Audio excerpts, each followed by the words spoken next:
Para jemaah yang dirahmati Allah Subhanahu wa taala, tajuk perkongsian ilmu kita pada malam ini ialah bumi Gaza bermandikan darah para syuhada. Bumi Palestin bermandikan darah para syuhada. Di mana peranan kita? Ya, para jemaah yang dirahmati Allah. Tadi Ashabul Fadilah Tuan Imam membacakan kunut nazilah. Kalau tuan-tuan perhati tentang sejarah kunut nazilah ini, ada ulama-ulama yang mentakriskan doa ini adalah doa yang Nabi SAW baca di hadapan para sahabat dalam peperangan Khaybar. Ya, di mana bumi Madinah akan dikepung oleh 3 puak Yahudi daripada Bani Qunayqa, Bani Nadir dan Bani Ghaffan. Bani Nadir, Bani Qunayqa, Bani Quraizah ni baik sikit. Ya. Oleh sebab tu Nabi SAW membaca doa ini dalam peperangan Khaybar ini, Madinah akan dikepung. Tapi alhamdulillah Allah SWT tak izinkan peperangan itu kerana adalah sebab-sebab yang tertentu yang kita tak dapat bincang pada malam ini. Apabila membicarakan tentang bumi Palestin, ya, mengingatkan kita tentang satu surah dalam juzuk yang ke-15, ayat yang pertama dalam suratul Isra. Allah Subhanahu wa taala berfirman, a'udzubillahi minasyaitonir rajim. Bismillahirrahmanirrahim. Subhanalladzi asra bi 'abdihi lailan minal masjidil haram ilal masjidil aqsa. Alladzi barakna hawlahu linuriyahu min ayatina innahu huwas sami'ul basir. Sadaqallahul adzim. Apa makna dia? Maha suci Allah Subhanahu wa taala yang telah memperjalankan hamba-Nya, yakni baginda Rasulullah sallallahu alaihi wasallam, pada satu malam, iaitu daripada Masjidil Haram di Makkahul Mukarramah ke Masjidil Aqsa di Palestin. Dan kami, kata Allah, kami turunkan tanda-tanda, kami sinari tempat itu dan kami tunjukkan, kata Allah, tanda-tanda kekuasaan kami. Sesungguhnya Allah Subhanahu wa taala yang Maha mendengar lagi Maha melihat. Kemudian para jemaah dirahmati Allah, berdasarkan kepada firman ini, ulama-ulama tafsir menyatakan bahawa apa kepentingan ayat ini? Yang pertama sekali ialah mengingatkan kita tentang kiblat yang pertama umat Islam. Iaitu kiblat kita yang pertama adalah kiblat di Masjidil Aqsa sebelum pindah ke Masjidil Haram. Maka Al-Imam Qurtubi, Al-Imam Ibn Katsir menukilkan dalam sejarah mereka, apa kepentingan tentang ayat ini? Mengingatkan kita tentang bumi Palestin, mengingatkan kita tentang Al-Aqsa. Dan sekarang ini, sejak peristiwa Tufanul Aqsa pada 7 Oktober baru-baru ini, ya, Israel Zionis, yang didalangi oleh Yahudi dan juga US imperialis barat, ya, di mana mereka telah terkejut dengan serangan untuk membela, untuk merampas bumi kita, bumi Palestin adalah bumi Islam, oleh Brigade Al-Qassam yang diketuai oleh Muhammad Daif dengan Ubi Abaidullah, ya, dan beberapa lagi panglima-panglima perang yang berada di belakang mereka. Timbul persoalan para jemaah dirahmati Allah Subhanahu wa taala. Mengapa kita kena ingatkan umat Islam di Palestin? Mengapa kita kena ingatkan saudara-saudara kita di Gaza? Yang pertama sekali kerana bumi Palestin itu adalah bumi orang Islam. Bumi Palestin itu adalah milik orang Islam.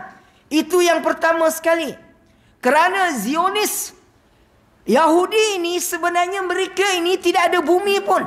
Dalam Perang Dunia Kedua, dalam pembunuhan tentera Nazi Hitler, mereka ini daripada negara-negara Eropah. Mereka ini adalah buangan.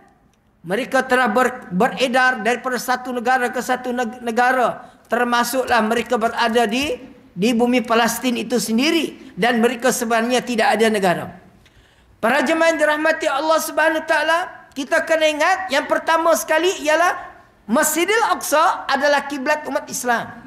Dan bumi Palestin adalah tanah milik orang Islam. Dan yang ketiga, kenapa kita kenal? Kerana Nabi SAW di Isra dan di Mi'raj, dalam peristiwa Isra Mi'raj Rasulullah SAW. Mengapa kita kena kenal bumi Palestin ini? Kerana sahabat Nabi Sayyidina Abu Bakar radhiyallahu an pernah datang ke sana, ziarah ke sana. Isteri Nabi, salah seorang isteri Nabi yang menjadi tawanan dalam peperangan Khaybar, yaitu Safiyah. Ya, Safiyah ini adalah isteri Nabi, dia adalah keturunan Yahudi. Mengapa kita kenal Masjid Aqsa ini, bumi Palestin ini? Kerana seorang tokoh panglima perang yang pernah menawan kota Jerusalem, yaitu Salahuddin Al-Ayyubi. Mengapa kita kenal bumi Palestin ini? Kerana lahirnya tokoh-tokoh ulama daripada beberapa tempat, termasuklah di Asqalan. Ya, Al-Imam Ghazali adalah orang Ghazal, orang Palestin. Ramai tokoh-tokoh ulama daripada Aswaja, ahli akidah, ahli sunnah wal jamaah. Ramai di kalangan ulama-ulama yang meriwayatkan hadis adalah orang-orang daripada Ghazal, orang daripada Palestin.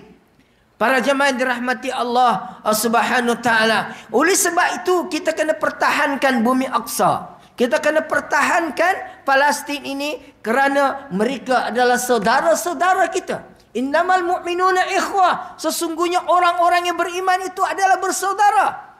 Ini adalah sangat penting di dalam minda kita agar kita dapat mengkoreksi diri supaya kita ada perasaan cinta dan kasih kepada saudara-saudara kita di Gaza.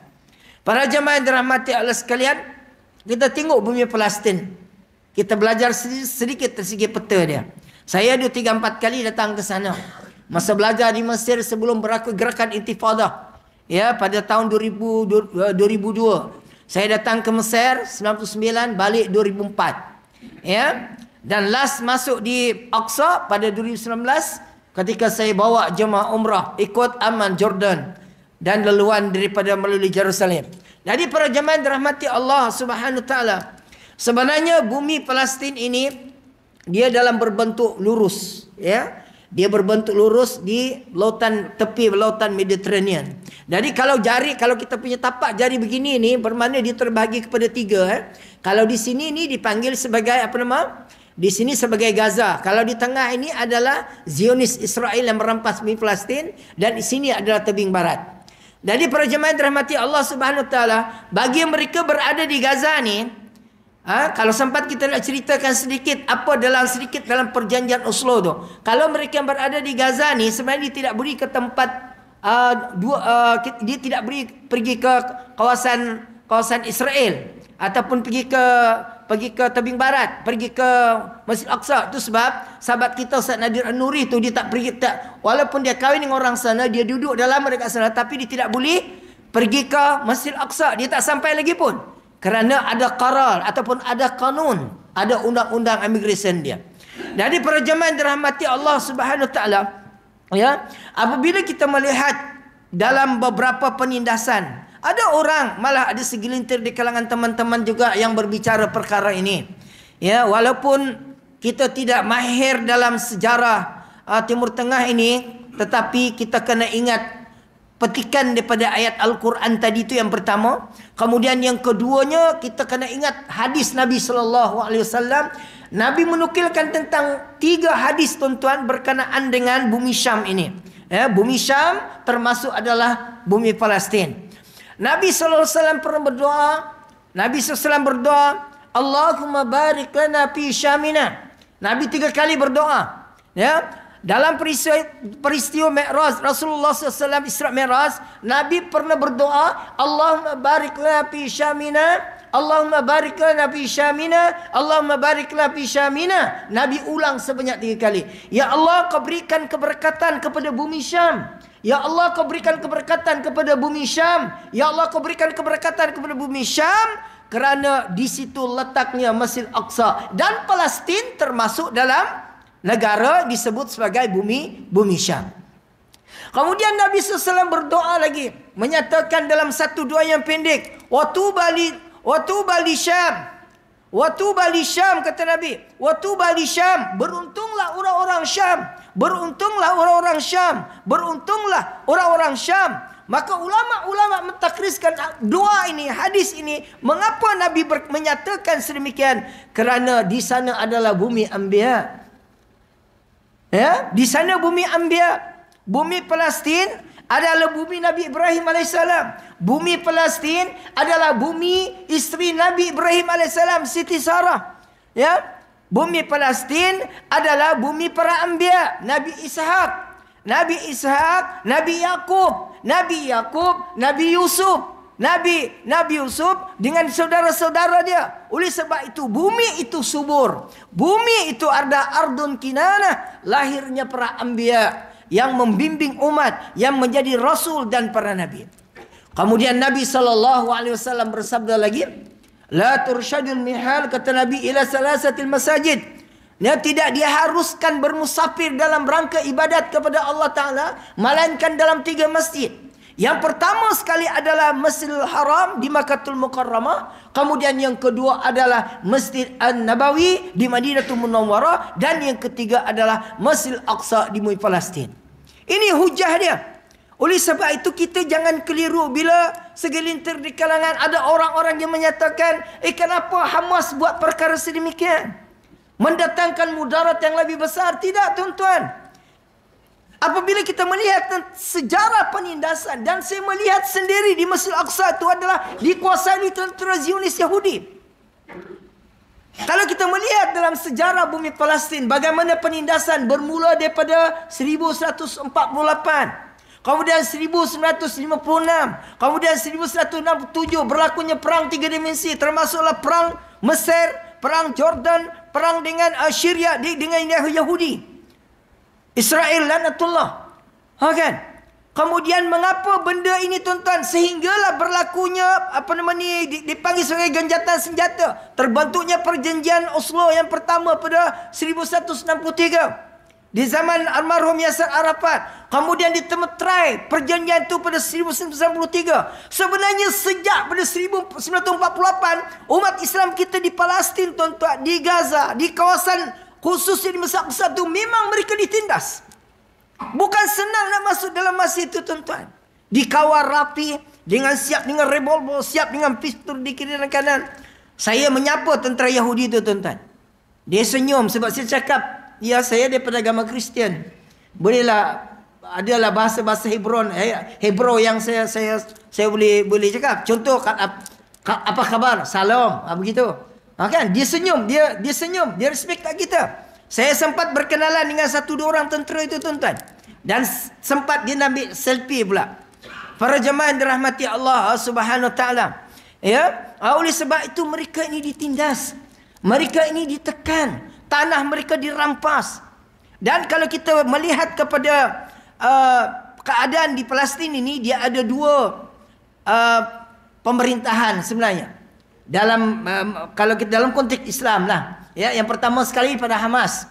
Hamas ni menang dalam pilihan raya 2006 dan mereka telah mendapat parlimen di Gaza itu.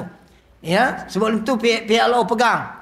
Ya, jadi PLO ni diasaskan oleh yang pertamanya sebelum Yasser Arafat ada Ahmad Al-Qusairi. Kemudian barulah diambil alih oleh almarhum Yasser Arafat. Yasser Arafat ini adalah di antara orang yang dikenal lah. Yang asal tu tak terkenal sangat, tapi dia ni terkenal kerana dia adalah pro pembebasan. Asalnya adalah dalam gerakan nak mengangkat senjata juga untuk berdepan dengan Zionis, tetapi dia lunak sedikit PLO ini. Dan dia banyak pada perjanjian perdamaian. Ya. Kemudian Hamas ini, tuan-tuan, Hamas ini sebenarnya sebelum daripada almarhum Syekh Ahmad Yasin sudah ada sebenarnya. Ya. Jadi para jemaah yang dirahmati Allah sekalian, apa yang berlaku dalam perjanjian Oslo yang tidak ada keadilan di situ? Yang pertama sekali, tuan-tuan, yang pertama sekali adalah hak immigration adalah dipegang oleh Yahudi, tuan-tuan. Hak immigration dipegang oleh Yahudi itu sebab mereka yang duduk di Gaza, dia bukan sembarangan nak pergi melawat ke Al-Aqsa, tak boleh. Nak pergi ke Jerusalem tak boleh, nak pergi ke Jericho tak boleh, tuan-tuan. Dia ada hak, dia ada qarar, dia ada kanun, dia undang-undang dia. Maknanya orang yang duduk di kawasan Gaza tidak boleh sembarangan keluar. Oleh sebab itu mereka tidak ada kebebasan. Kita di Malaysia, alhamdulillah, 14 buah negeri. Tuan-tuan bebas pergi ke Sarawak, Sabah, betul? Ada yang sudah pergi jalan-jalan ke Kundasang, angkat tangan? Ada? Alhamdulillah, ada yang sudah pergi ke Sabah. Senang ke mudah tuan-tuan pergi Sabah? Senang saja, cuma kali sibuk orang sikit. Kan? Orang Sabah datang ke Semenanjung lagi, alhamdulillah. Isteri saya orang Selangor, syukur alhamdulillah. Kan? Jadi para jemaah dirahmati Allah sekalian, mereka tidak bebas. Oleh sebab itu, mengapa kita tindakan Hamas itu adalah terbaik? Mengapa mereka ini tuan-tuan, mereka bukan teroris. Jangan kita terpengaruh dengan pandangan-pandangan orang-orang yang tidak memahami sejarah, wakil sejarahnya. Dia kata Hamas kenapa buat begitu? Memudaratkan lebih besar. Tengok Gaza apa sudah jadi. 23 juta tidak ada penduduk. Rumah mereka hancur. Sebenarnya dah lama dia tuan-tuan. Bukan itu saja. Itu yang keadaan sekarang. Sejak 1948 lagi mereka ditindas tuan-tuan. Dan ada beberapa perkara yang Yahudi ini melanggar perjanjian tersebut. Dan mereka pegang. Di antaranya adalah hak immigration. Kemudian tuan-tuan tentang air. Air daripada Jordan. Pernah mereka buat tuan-tuan dalam peperangan 3 dimensi 1167. Sebenarnya 56 pun mereka dah buat. Mereka telah mengalihkan sungai tuan-tuan. Aliran sungai itu tuan-tuan mereka telah alirkan ke sungai ke Israel. Tengok berapa jahat mereka ni. Hak air ni tuan-tuan mereka pegang. Aliran itu. Kemudian yang ketiga dalam jana elektrik. Dalam jana elektrik. Kalau elektrik ni, aliran elektrik ni ada tuan-tuan, maka capaian, kalau ada karan, capaian internet bagus. Mereka juga pegang. Kemudian yang seterusnya mereka pegang juga adalah dalam bab, motor ataupun lapangan terbang. Mereka juga pegang tuan-tuan. Kemudian ekonomi mereka pegang. Itu sebab di Palestin itu tuan-tuan, mereka tidak boleh guna duit Palestin. Mereka pakai dolar. Mereka pakai dolar US. Jadi ini penindasan ketidakkeadilan kepada umat Islam. Saudara-saudara kita di Gaza tuan-tuan. Oleh sebab itu, kita hari ini mesti kita kena teruskan mengingati pengorbanan para sahabat radhiyallahu ajma'in yang pernah pergi sana. Salahuddin Al-Ayyubi pernah membebaskan Masjidil Aqsa. Sayyidina Umar pernah membebaskan Masjidil Aqsa. Rasulullah pernah datang ke sana di Isra dan Mi'raj. Nabi mengimamkan, di mana para nabi, para rasul yang lain adalah duduk di belakang Nabi SAW. Oleh sebab itu, apa peranan kita sebagai masyarakat orang Islam di Malaysia hari ini? Ini nak musim sejuk ni. Saya ingat lagi masa pada tahun 2019, kalau ikutkan 26 hari bulan 10 tu hari, saya buat jemaah umrah untuk ke Istanbul, ke Turki, baru pergi ke Saudi lah, tapi ada sedikit masalah penerbangan, Oleh sebab itu kita hari ini di Malaysia ni ada beberapa perkara yang perlu kita kena buat. Ada beberapa perkara yang kita kena buat untuk kita solidariti dengan umat Islam di Palestin ini. Yang pertama sekali ialah seluruh masjid-masjid jangan terlepas daripada membaca doa kunut nazilah tuan-tuan. Kita sembahyang malam, kita sembahyang seseorang, baca doa kunut nazilah tuan. Kalau kita tidak dapat lembah saraf pun, ya Allah, Engkau musnahkan tentera Zionis Israel. Engkau kembalikan Masjid Aqsa. Engkau jahanamkan mereka. Kurang pun kita berdoa begitu tuan-tuan. Jadi kita doakan umat Islam kita di Gaza. Khususnya di Gaza, di Palestin. Kemudian yang kedua tuan-tuan, selain daripada layangan doa, kita kena bantu mereka ni tuan-tuan dari segi apa yang kita boleh bantu. Saya dengan beberapa tim kawan-kawan nak musim sejuk ni, kalau di sana ni sejuk dia tuan-tuan tak macam di Malaysia ni. Kalau tuan-tuan pergi Cameron Highland tu berapa je dia punya derajat Celsius kan? Kalau pergi Kundasang pun dah panas sekarang ni. Tapi di sana ni tuan-tuan, macam di bumi Ardun Kinanah, kalau di Mesir, masih mengaji di Azhar dulu tuan-tuan, kalau musim sejuk ni tuan tak mandi sebulan tuan-tuan. Kan? Tapi badan itulah keistimewaan apa nama ni, Ardun Kinanah, negeri bumi Nabi Yusuf alaihissalam. Ya, kita Nabi Musa alaihissalam, kita tidak merasa bau hapak. Ya, tapi kalau sejuk di sana tuan-tuan, di Syam ini tuan-tuan, dia menyucuk sampai ke tulang tuan-tuan. Oleh sebab tu, peranan kita yang kedua hari ini, ada beberapa NGO yang ada authority yang perlu kita kena bantu. Dah keluar dah senarai. Apa nama ni? NGO yang ada authority yang bergabung untuk membantu umat Islam kita di Palestin ini. Oleh sebab itu kita melihat apa ni, hospital, madrasah telah dibom. Yang terkini adalah hospital Indonesia. Ya, ramai di kalangan mereka doktor, di kalangan orang awam yang mati syahid tuan-tuan. Jadi pembangunan untuk semula di tempat itu perlulah kepada dana yang banyak. Oleh sebab itu kita ini haruslah menolong, malah boleh hukum wajib untuk membantu mereka walaupun duit RM1. Mungkin masjid ini buat inisiatif, panggil Ustaz Nadir An-Nuri ceramah, kemudian tuan-tuan lancarkan tabung derma jihad, kemudian bagi-bagikan kepada beliau dalam NGO Cinta Gaza. Para jemaah yang dirahmati Allah Subhanahu Wa Taala. Kemudian yang ketiga, kesan daripada apa nama ni, pencerobohan tanah Zionis ini, kita kena hati-hati juga kita di Malaysia ni tuan-tuan. Ya, jangan kita leka dan lalai. Walaupun bumi Malaysia ini apa nama ni, cuaca dia ataupun dia punya iklim dia adalah khatulistiwa. Ya, jangan sampai kita sendiri di bumi Malaysia ini ada perkara-perkara something yang menyebabkan cucu cicit kita kehilangan ataupun apa-apa yang boleh merosakkan kita sebagai umat Islam di Malaysia ini. Kerana perancangan Zionis imperialis barat dalam 24 protokol Zionis. Saya telah menulis satu buku tuan-tuan, tapi dah habis buku tu. Apa namanya, bumi Gaza bermandikan darah para syuhada, di mana peranan kita. Dan saya selitkan 24 protokol Zionis antarabangsa untuk melemahkan umat Islam sedunia.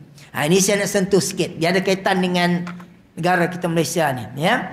Jadi para jemaah rahmati Allah, kita tutup tajuk yang bumi Palestin tadi. Semua dah faham. Tuan-tuan semua boleh Google.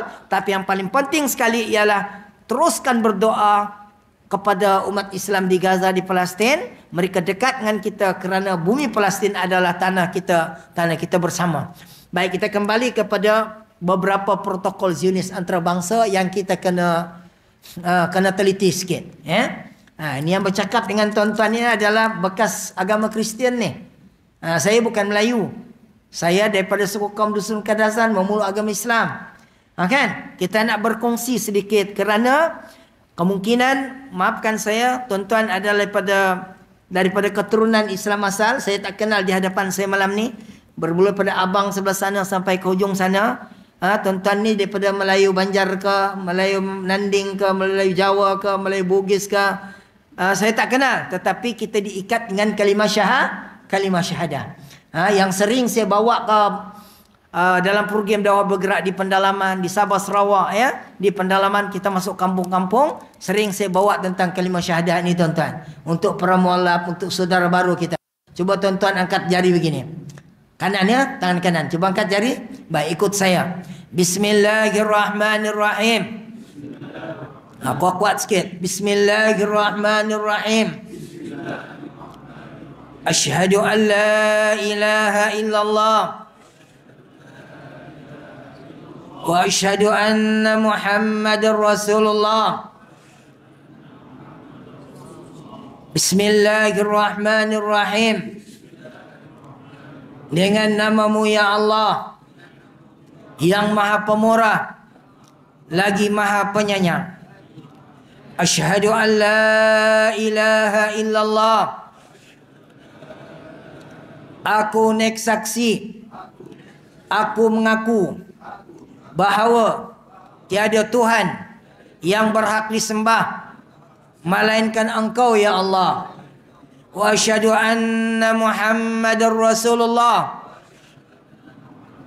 Dan aku nek saksi, aku mengaku bahawa Nabi Muhammad sallallahu alaihi wasallam itu pesuruh Allah. Alhamdulillah. Terima kasih. Jadi mualaf semua malam ni. Ini tuan-tuan. Jadi poin yang pertama dalam protokol zina antarabangsa ialah dia nak melenyapkan ketuhanan di dada-dada generasi anak-anak umat Islam hari ini. Dia nak melenyapkan perasaan bertauhidkan Allah Ta'ala. Ya, oleh sebab itu kadang-kadang apabila bercakap tentang Islam, bercakap tentang iman, tuan-tuan, apabila bercakap tentang nikmat iman dan Islam, seolah-olah ada segelintir yang tidak menghargai. Oleh sebab itu bagi kita yang belajar, tuan-tuan, saya yakin tuan-tuan belajar. Ulama-ulama di Selangor ini ramai. Para asatizah kita ramai di Selangor ini. Yang pemegang tauliah pun hampir 5,000 lebih. Yang pemegang tauliah di Selangor ini. Kalau kita belajar tentang hadis berkenaan dengan tuntutan kalimah syahadat itu tadi pun, Masya Allah. Apa Nabi SAW sebut? Yang pertama sekali tuntutan dalam kalimah syahadat itu ialah iqraru bil lisan. Dia kena ucap dengan lidah. Tuan-tuan tak perlu ucap lah sebab tuan-tuan daripada Islam asal. Tok nenek tuan-tuan Islam, maka tuan-tuan lahir sebagai seorang Islam, betul?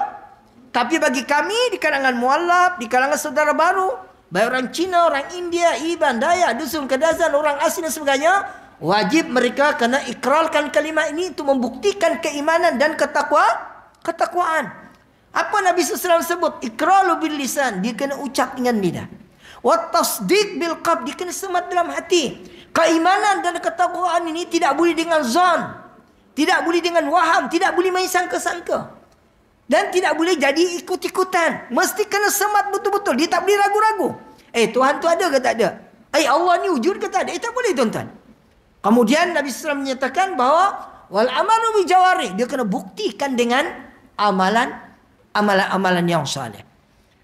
Oleh sebab itu dalam protokol zina antarabangsa, yang pertama sekali ialah mereka nak menghilangkan ataupun mereka nak melemahkan keyakinan, keimanan generasi, khususnya generasi umat Islam ini dengan idea-idea ataupun perancangan-perancangan yang berlandaskan kepada negara-negara barat. Termasuklah konsert semalam.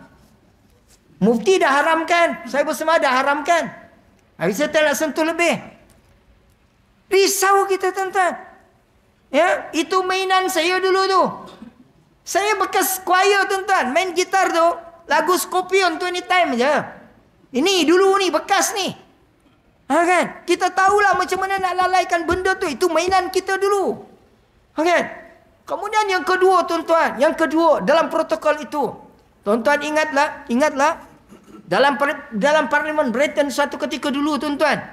Dalam mesyuarat mereka ini tuan-tuan. Mereka bermesyuarat. Bagaimana nak melemahkan umat Islam sedunia ni. Salah seorang daripada ahli parlimen itu. Dia telah mengeluarkan daripada beg dia satu buku tuan-tuan. Apa yang dikeluarkan tu ialah Al-Quran.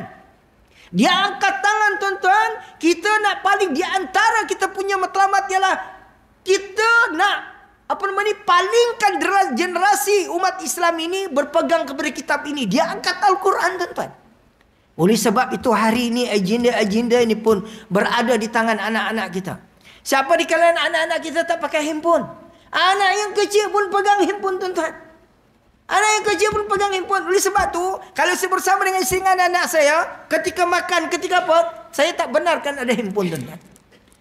Handphone ini tuan-tuan kalau disalahguna boleh merosakkan minda. Bila mereka nak pegang Quran ini, dengan Instagram, dengan Facebooknya, dengan rakan-rakan, dengan WhatsApp dan sebagainya, termasuk orang tua. Kalau tuan-tuan tidak percaya, tuan-tuan tengoklah di mana-mana, bergerak ke mana-mana. Saya kadang-kadang tengok, duduklah kapal terbang, dekat airport, dekat bus stand, dekat mana-mana. Semua duduk dia pegang handphone. Saya tak pernah tengok seorang pun yang membaca Al-Quran, yang pegang Al-Quran. Saya tak pernah tengok ada seorang pun yang pegang tasbih. Semuanya tengok handphone, semuanya tengok handphone. Lalai kita dengan handphone ni tuan-tuan.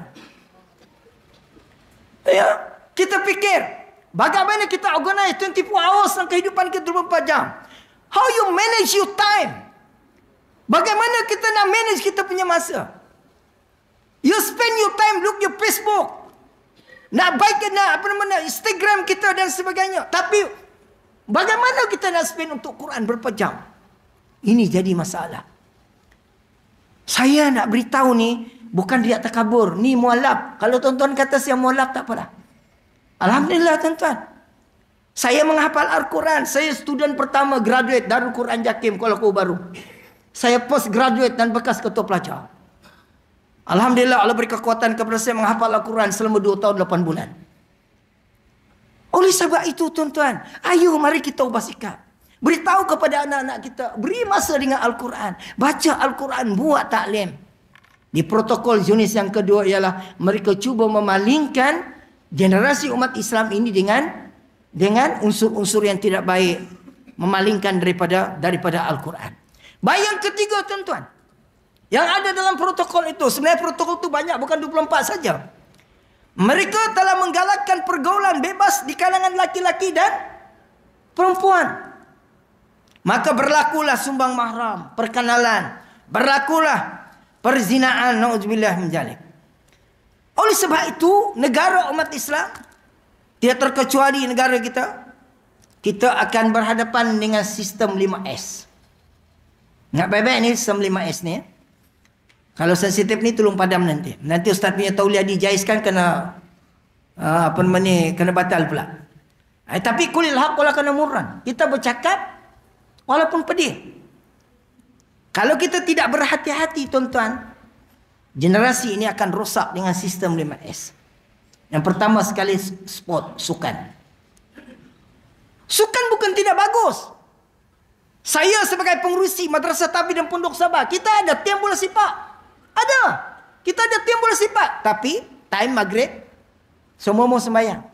Malah dalam pasukan tu pun ada yang bukan beragama Islam. Agama Kristian. It's okay. Niat saya nak buat kerja dakwah. Kan kita nak tubuhkan tim yang menutup aurat kelas. Sebelum mereka main, saya terbiar dulu. Kerana dulu saya juga adalah bekas pemain bola MRSM. Okay.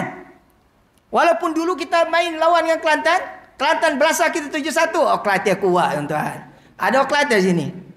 Kan zaman-zaman tu lah. Kan? Yang pertama adalah sport. Kemudian yang ketiga adalah seks bebas tuan-tuan. Nauzubillah min zalik. Saya segan nak sebut di rumah Allah Subhanahu Taala ini. Ya. Dah masuk atur kan? Dah. Nah, kita azan dulu. Kita ikut undang-undang pentaulihan di bawah jais. Bila masuk waktu azan dulu, kemudian kita sambung sekejap dalam 2 jam lagi insya-Allah. 15 minit tuan-tuan insya-Allah. Pada azan dulu. Baik, kita sambung sikit lagi tuan-tuan. Kita habiskan S ni, kemudian saya nak sentuh sikit kerja-kerja dakwah kita di Sabah insya-Allah. Baik, S yang seterusnya adalah song tuan-tuan, hiburan, nyanyian. Kemudian S yang seterusnya adalah steam, dadah. Ini kena hati-hati ni tuan-tuan. Anak-anak kita. Oleh sebab itu tidak ada cara lain hari ini. Pastikan bapak-bapak yang hadir hari ini, malam ini. Pastikan abang-abang yang hadir malam ini. Yang pertama sekali untuk menangkis segala serangan ini, pertama sekali ialah mari kita kembali beramal dengan Islam. Penyelesaian yang pertama sekali ialah mari mengimarahkan rumah Allah Subhanahu Wa Taala. Sembahyang berjemaah. Bawa anak-anak, bawa isteri kita. Yang kedua, mari dekati para alim ulama. Kerana para alim ulama ni tuan-tuan diumpamakan umpama penjual minyak wangi. Kalau kita tidak jadi macam dia, kita dapat bau-bau wangi pun jadilah tuan-tuan. Duduk dalam tazkirah para alim ulama. Alhamdulillah di bumi Selangor ni subur dengan kuliah-kuliah. Ya, ada ustaz-ustaz yang berkuliah, berkitab. Ada yang menyampaikan kuliah berkenaan dengan akidah. Ya, berkenaan dengan hukum hakam, tasawuf dan sebagainya. Ya. Kemudian yang ketiga, dekati Al-Quran tuan-tuan. Baca Al-Quran walaupun satu muka surat. Baca Al-Quran walaupun 2 ayat, tengok makna dia. Kalau tak faham, tanya asatizah kita. Kemudian yang keempat, istiqamah dalam melakukan amal-amal infiradi untuk diri kita. Zikir. Ya, cuba tuan-tuan angkat tangan sebelah kanan. Cuba angkat tangan sebelah kanan. Ya, saya nak ijazahkan zikir yang saya dapat daripada guru mursyid saya. Baik, letak dekat hati tuan-tuan.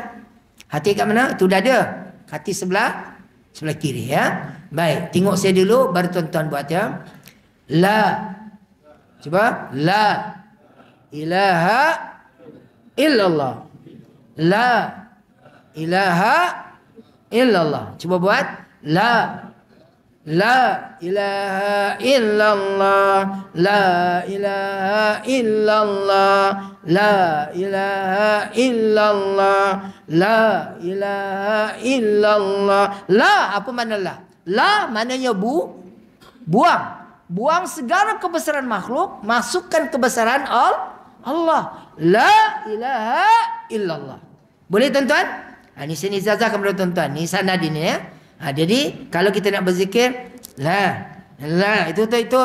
itu bukan saya kata tak ada sanad, tapi itu masing-masing lah. Tapi saya dapat sanad daripada guru saya. Ya, la maknanya la buang, laha illallah masukkan kebesaran Allah. Jadi kita buang segala kebesaran makhluk, masukkan kebesaran. Cuba tuan-tuan zikir 1000 kali sehari semalam. Khususnya lepas subuh ya, mulai besok. Mulakan dengan Sabtu dan Ahad ya. La ilaha illallah, la ilaha illallah, la ilaha illallah. Tuan-tuan pegang hati tuan-tuan. Yang mula-mula begitulah ya. Kalau tak pegang pun tak apalah. La ilaha. Tapi kalau nak zuk untuk peringkat permulaan, pegang hati tuan-tuan supaya dia ada rasa, ada zuk dia. Itu satu yang Ustaz nak izazahkan. Ya. Kemudian tuan-tuan, sekurang-kurangnya kita ni mulai hari ini, mulai besok, amalkan beruduk, tuan-tuan. Dalam sentiasa dalam kehidupan kita buang air besar ke kecil, cuba amalkan beruduk. Mulai besok, tuan-tuan.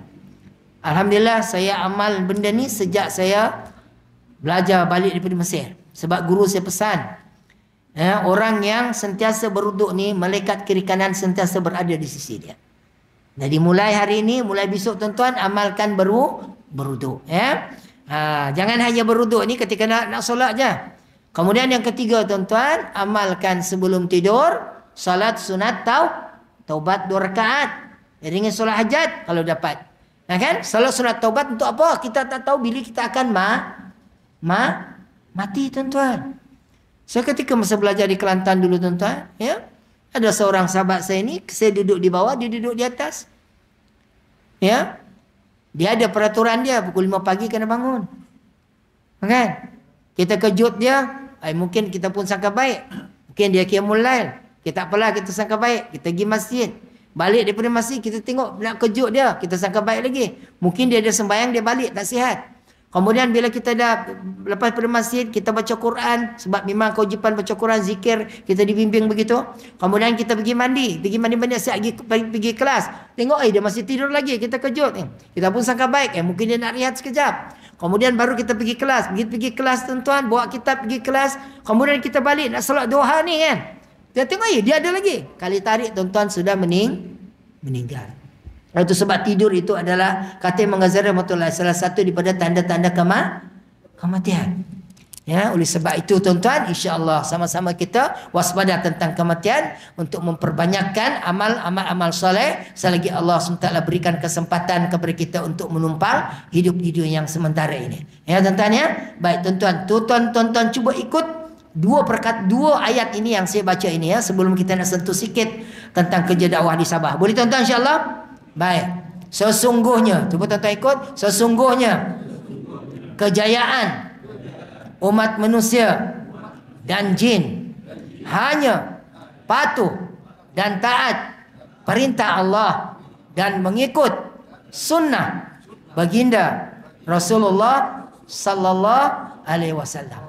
Boleh ingat ya tuan-tuan? Sesungguhnya kejayaan makhluk yang bernama manusia dan jin. Ingat jin ni tak ada jin yang beriman tuan-tuan. Itu sebab dalam Al-Quran ada suruh jin. Hanya dalam patuh dan taat perintah Allah dan ikut sunnah Nabi sallallahu alaihi wasallam.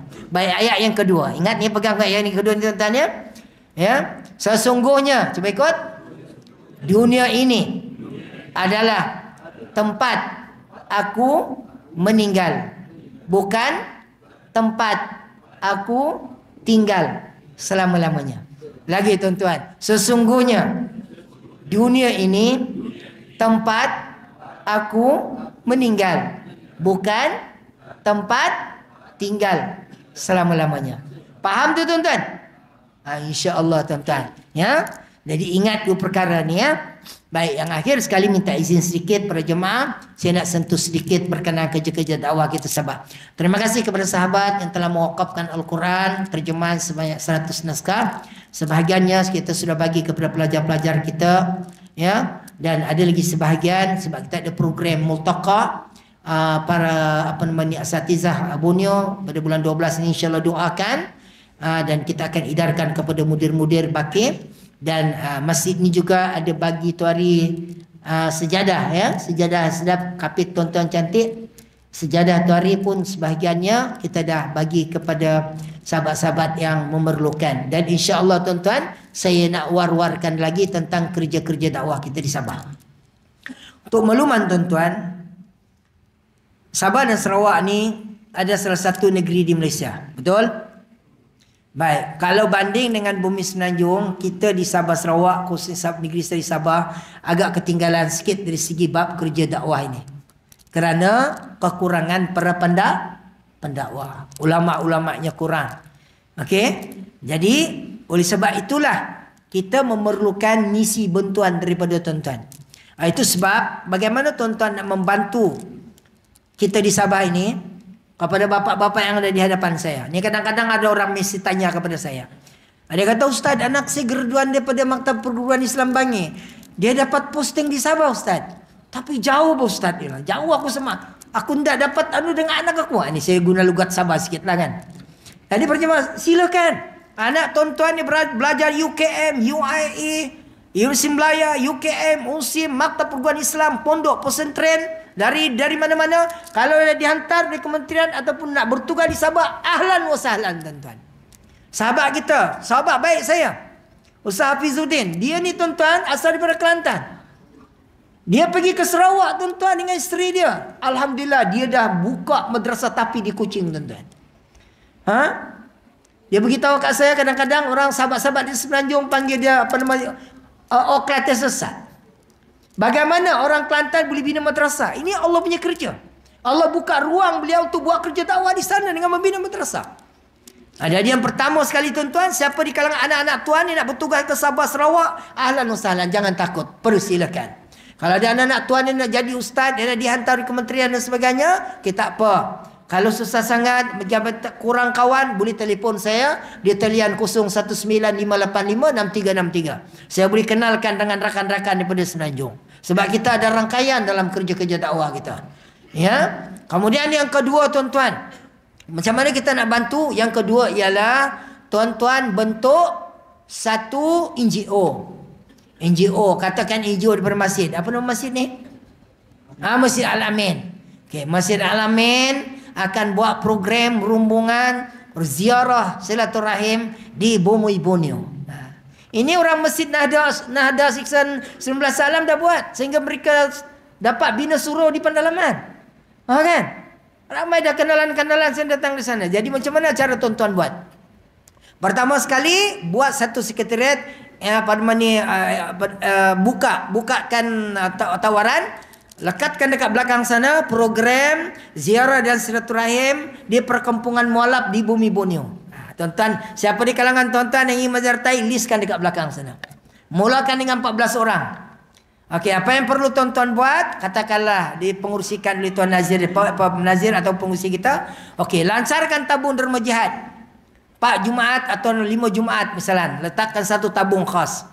Tabung ziarah ke Bumi Borneo. Ini saya nak bagi tips bagaimana tuan-tuan nak dapat duit banyak lepas tu. Sebab ada masjid yang saya dah beritahu benda ni. Mereka telah beli kipas 80,000 tuan-tuan. Jemaah sumbang. Kan hasil daripada lawatan ke Sabah. Ini saya nak bagi tips. Okey, lancarkan tabung derma jihad. 4 hari Jumaat.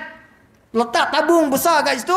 Tabung program ziarah mahabbah silaturahim di perkampungan mualaf di Sabah. Lalu-alukan, umumkan hari Jumaat. Umumkan hari Jumaat. Ada satu masjid, alhamdulillah dapat lebih kurang 14,000. 14,000 tuan-tuan. Jadi saya deal dengan mereka ni, saya kata okey, duit ni bawa. Okey, bawa sebahagian pada duit ni, kemudian sebahagian pada duit ni tolong beli sejadah.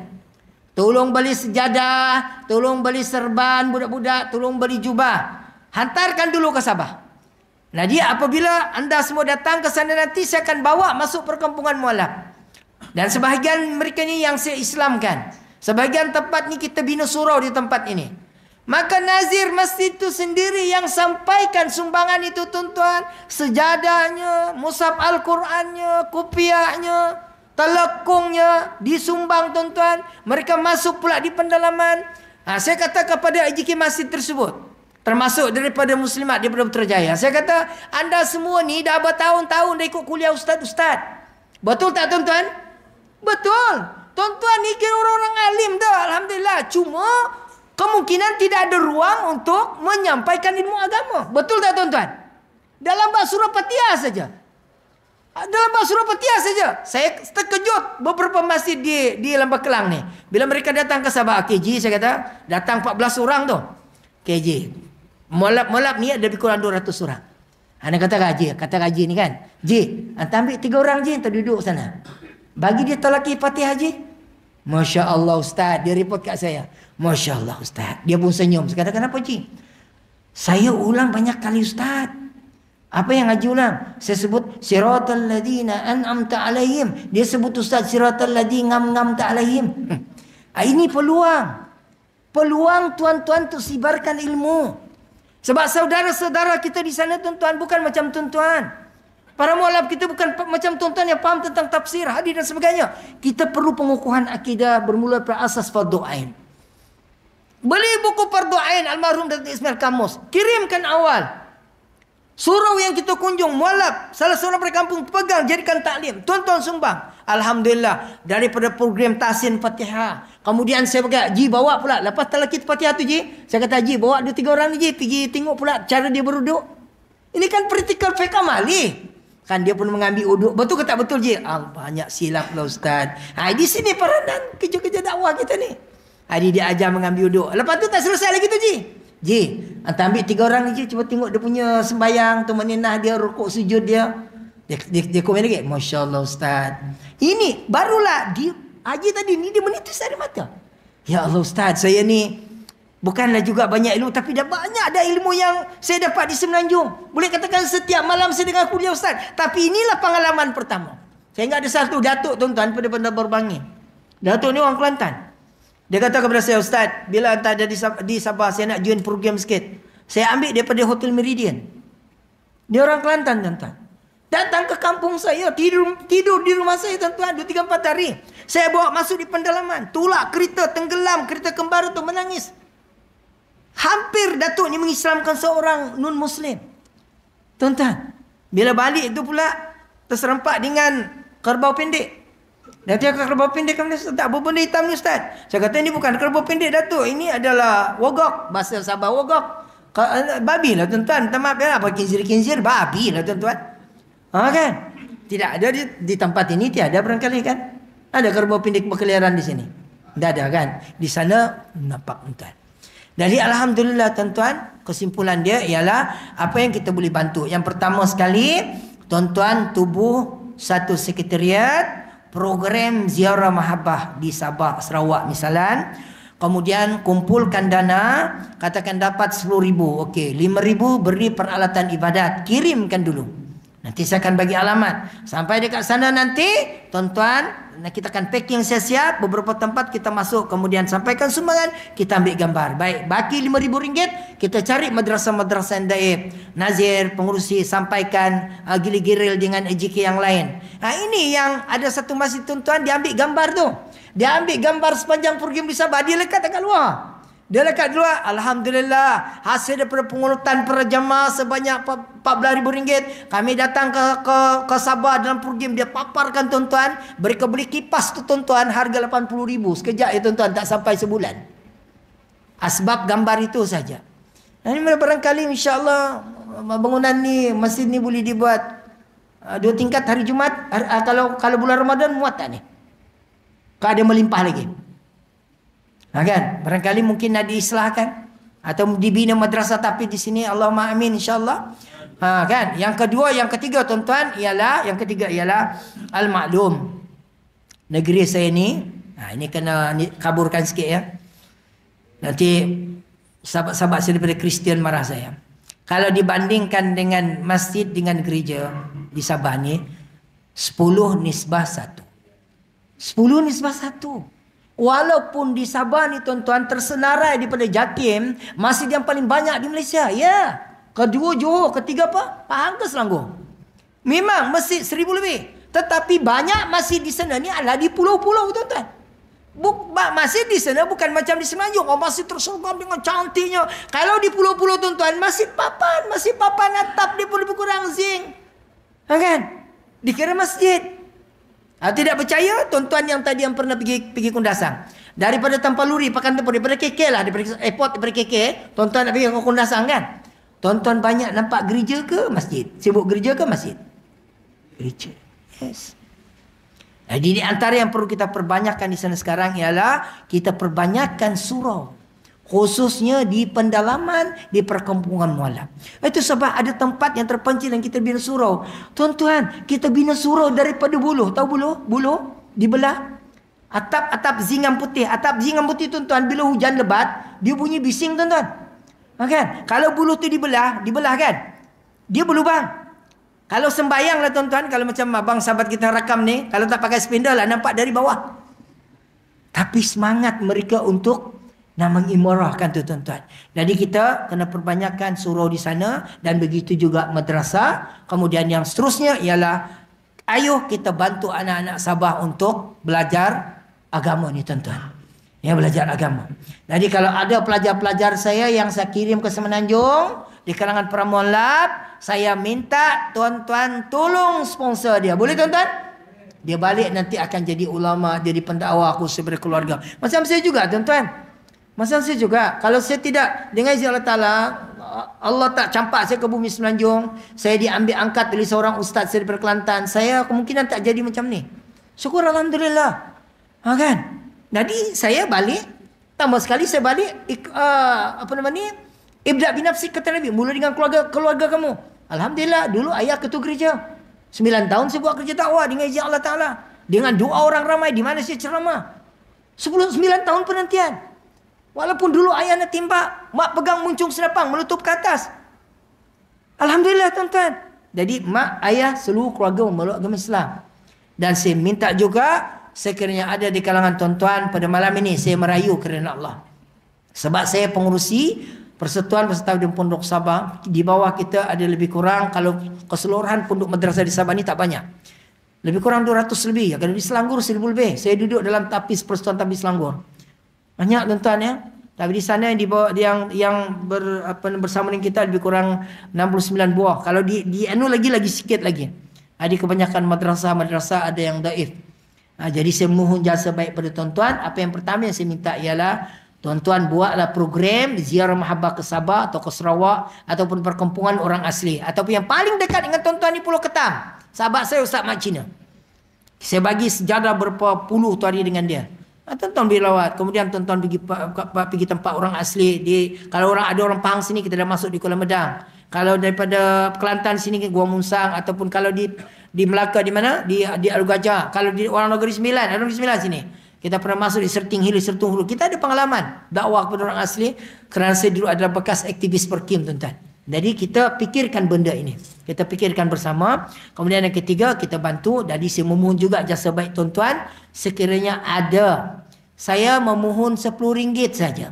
Tak banyak. Daripada ramai yang datang malam ini, ada 200 orang, saya minta RM10 saja untuk support madrasah, untuk beli makan minum pelajar, untuk kita nak beli beras. Tuan-tuan pun tahu hari ini mahal makanan. Saya tak perlukan banyak. RM10 kepada tuan-tuan masuk dalam akaun madrasah.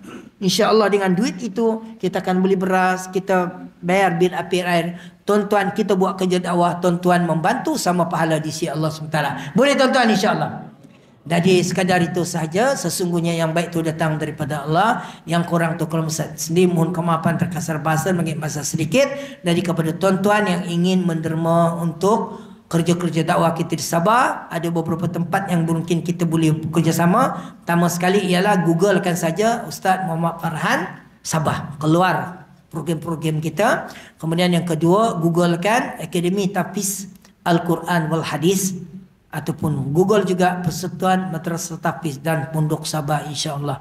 Jadi mudah-mudahan sokongan dan doa bantuan tuan-tuan dapat kita berkolaborasi dalam program kerja-kerja dakwah khususnya di Pandalaman Sabah, insya-Allah. Jadi kita tutup dengan doa, moga-moga Allah rahmati kita semua, insya-Allah. Auzubillahi minasyaitonirrajim. Bismillahirrahmanirrahim. Allahumma zinna ilman nafi'a Allah warzuqna fahman birahmatika ya arhamar rahimin. Allahumma ja'al hajran marhuma wa tafarruqana min wa'di tafarruqan ma'suma. Ya Allah Tuhan kami ni hamba-hambamu al-qadimah, tanganmu kampunan kepada Engkau ya Allah. Engkau ampunkan segala dosa kami yang terlalu banyak ini ya Allah. Sama ada sengaja kami lakukan, tak sengaja kami lakukan ya Allah. Panjangkan umur kami lakukan beriman bertakwa kepada Engkau ya Allah. Engkau jagalah nikmat iman dan Islam atas diri kami, suami kami, isteri kami, anak-anak kami, kaum kerabat kami dan seluruh kaum muslimin dan muslimat ya Allah. Ya Allah Tuhan kami, bagi seluruh para jemaah yang hadir di Keria ini pada malam ini ataupun ada di kalangan keluarga mereka yang tidak hadir ya Allah. Sekiranya ada di kalangan kami yang sakit, Engkau sembuhkan ya Allah. Sekiranya ada di kalangan kami yang sukar mencari rezeki, Engkau lipat kali ganda rezeki kami ya Allah dengan jalan menginfak dan bersedekah kepada tabung masjid ya Allah. Membantu para alim ulama yang terlibat dengan kerja dakwah ya Allah. Membantu para alim ulama yang mendirikan pesantren madrasah dan pondok ya Allah. Ya Allah, sekiranya ada di kalangan kami ada hajat malam ini, Kau tunaikan hajat kami ya Allah. Ya Allah ya Tuhan kami, sesungguhnya ya Allah kami ini adalah hamba-hamba-Mu kerdil ya Allah, yang sering berdoa memohon hajat pada Engkau ya Allah, yang tersirat dan tersurat Engkau kabulkan ya Allah. Ya Allah, Kau turunkan sakinah ketenangan di Keria ini ya Allah. Engkau turunkan maghfirah kampunan di tempat ini ya Allah. Kau berikan kekuatan kepada pengurusi masjid bersama aritan kuasa dalam rangka program-program dengan tujuan mengimarahkan rumah-Mu ya Allah, dengan menghadirkan ramai para alim ulama yang dekat dan jauh ya Allah. Ya Allah Tuhan kami sebagai makmum dan Keria ini ya Allah, berikan kesihatan kepada mereka ya Allah, berikan kelapangan ke atas mereka ya Allah. Moga-moga dengan kesihatan dan kelapangan itu mereka sentiasa mengimarahkan rumah-Mu ya Allah, sembahyang berjemaah ya Allah, duduk lantas kira para alim ulama ya Allah. Ya Allah Tuhan kami, sesungguhnya kami sedar ya Allah bahwa dunia ini adalah tempat kami meninggal ya Allah, bukan tempat kami untuk tinggal selama-lamanya ya Allah.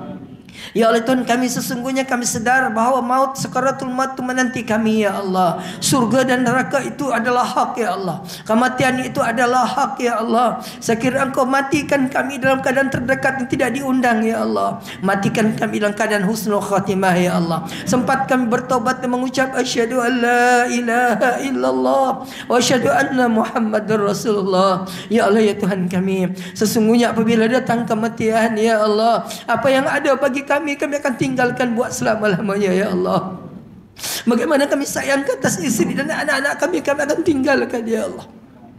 Bagaimana kami sayang ke atas rumah kami, sungguhnya rumah kami yang terakhir adalah kubur yang sempit itu ya Allah. Ya Allah, bagaimana kami sayang ke atas kendaraan kami sedar kendaraan kami yang terakhir adalah kain kapan, adalah keranda yang diusung oleh teman-teman kami ya Allah. Bagaimana kami sayang ke atas pakaian-pakaian kami dan almari yang penuh, sedangkan saudara-saudara kami di Gaza tidak ada pakaian, rumah mereka dibom ya Allah.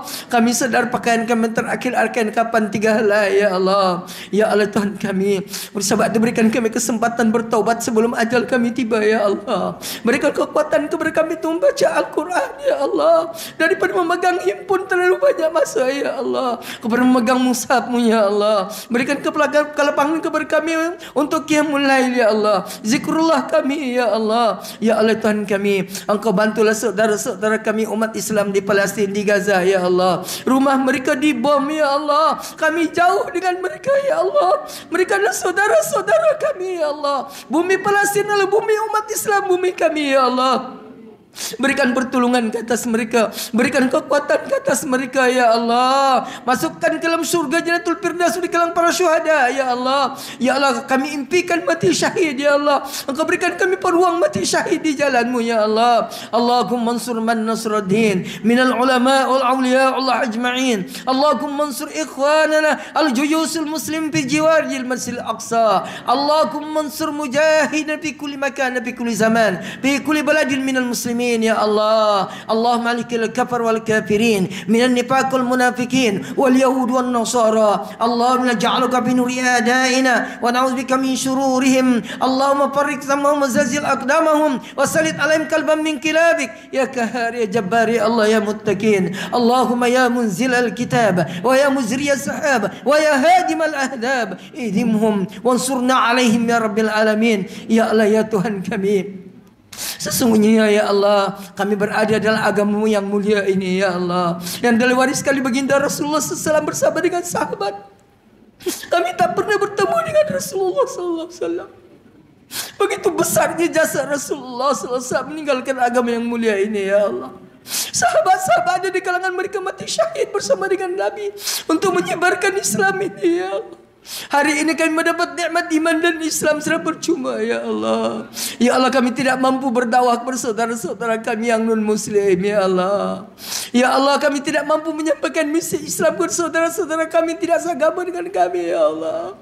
Kami lemah ya Allah, kami tidak pandai ya Allah. Kami tidak ada masa ya Allah. Oleh sebab itu ya Allah, kau baikilah akhlak kami ya Allah, tutur kata kami ya Allah. Sebab dengan tutur kata kami ya Allah yang baik-baik, akhlak kami manis, muka kami bertemu dengan mereka, asbab hidayah ke atas mereka ya Allah.